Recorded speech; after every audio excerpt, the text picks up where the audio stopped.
Well, hey, Ge Holla, G dot Holla. Girl, Ge Holla, Charlamagne the God here, man. Salute to you.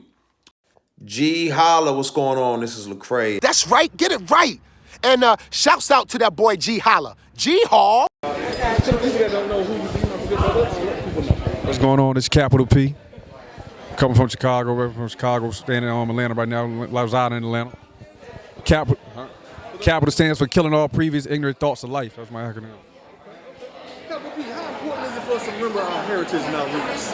Oh, you know, history can't change and pass away, so it's important that you know your history. You know what I'm saying? If you don't know what came before you, it's hard to get to where you're trying to get to. You got to know about your forefathers and where they come from and implement that in your structure and everyday lifestyle. Because one thing, you got to have knowledge of everything that happened in your past so you can have it in the future. As our ancestors say, know thyself. You got to know thyself. Knowledge of yourself is the first key. You know what I'm saying? So you got to pay respect to our ancestors. I feel like it's disrespectful to our ancestors and the ones that came before us if you don't got no knowledge of what happened before us. Capital P, have you ever heard of that definition of American before 1776? It was any colored, copper human being that was on the planet, which means that it was us. We was here first. All the melanated people. All the melanated people. Philippines got it. Absolutely. Teach me on that a little bit. Which was before 1776, you say we're going to teach on the melanated people or the common? Both of them, a little bit on the Constitution and the melanated people before the Europeans took over. Yeah, before, see, it's like they took the forefathers, they brought us over here and forced their ways of religion and their ways of teachings upon us. But we got to get back to the ways that was before this, which was, like you said, with the melanated people, we was the first ones around.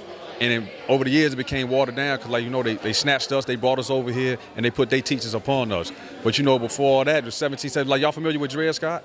The Dred Scott decision? Dred Scott decisions, things like that, when they start taking our nationality from us and breaking us down. Like, you can't take an orange from Florida and bring it to Chicago, this is Chicago orange. It's still going to be a Florida orange. You can't take a group of people from across the from Africa and bring it to America and then just disregard everything that we was doing before we came in this country. And that's what they did. Tell us about the new record that you're pushing right now. Well, I got two records. The main record I'm pushing right now is Free 'Em All, featuring the chairman Fred Hampton Jr., steaming off the Judas and Black Messiah. And what I wanted to do with that, I was in the feds. I was incarcerated still when my uncle told me about that. So when he reached out and told me they was doing a movie, I wanted to make sure that I can do a song where I can give them a history lesson but still not go over their head. Because with the youth today, it's not what you say, it's how you saying it, or they'll shun it. You see what I'm saying? So I was figuring out a way where I can implement the Chairman Fred, George Jackson, the Minister Huey P. Newton, Winnie Mandela, Sada Secures, and let them know who these people are without them shunning and not wanting to hear it. So I gave them a history lesson, and I pretty much wanted to make sure that I explained the story of COINTELPRO and how my uncle was assassinated in 1969 on December 4th. A lot of them say he was killed. The Chicago Police Department personally assassinated Uncle, and a lot of people didn't know that story. So when I put it in the song, that's why I put a visual with it. The video is out too. Some things you got to have a visual behind it for people to actually catch it. So I put a visual behind it, and I put the piece together, man. It's been doing good numbers. It's like you actually getting the real story and the history of what happened on that night through that song.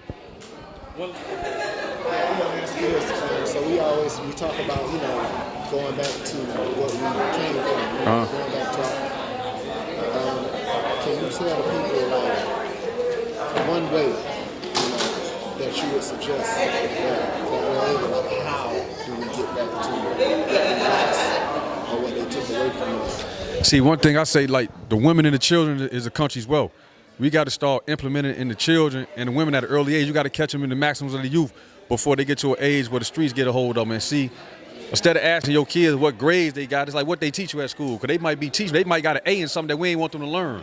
So you got an A and an A plus in something that I didn't even want these people to teach you. Because one thing about it, the enemy, you can't expect the enemy to teach you how to, you know what I'm saying? So they going to tell them what they want. That's why you don't hear about certain names in these history lessons and the stuff they teaching in school. They want to teach you. So when they come home, it start with the parents, it start with the community, it start with the ODs. That's why I just did 10 years in a federal institution. So the whole time I was down, I was preparing myself and gaining the knowledge that I can give to my family and give to the youth because once I return to society, because they don't have the time out here. They working, they recording, they boom, boom, boom all day. So while I was sitting down, I make sure I develop my character and learn as much as I can because I can give it to the youth when I come out there and prevent them from running into the same brick walls I ran into. You know what I'm saying? So it come from us, the old men, the OGs, to implement it in the youth and give it to us. So if you don't have knowledge, that's why it's important for you to have knowledge, because if you don't got it, you can't give it to your kids. You can't give it to your lady. You know what I'm saying? Like I said, they the country wealth. So that's how I feel like the best way for us to change. We got to start with the youth because they we already lived out. We 30, 40, 50 years. We already live what we going to live. We got to touch the youth. But when they come up, they can add that structure back, and it'll be a generational thing. Black and brown power, my brother. Power people. Real more. Thank you. I appreciate you.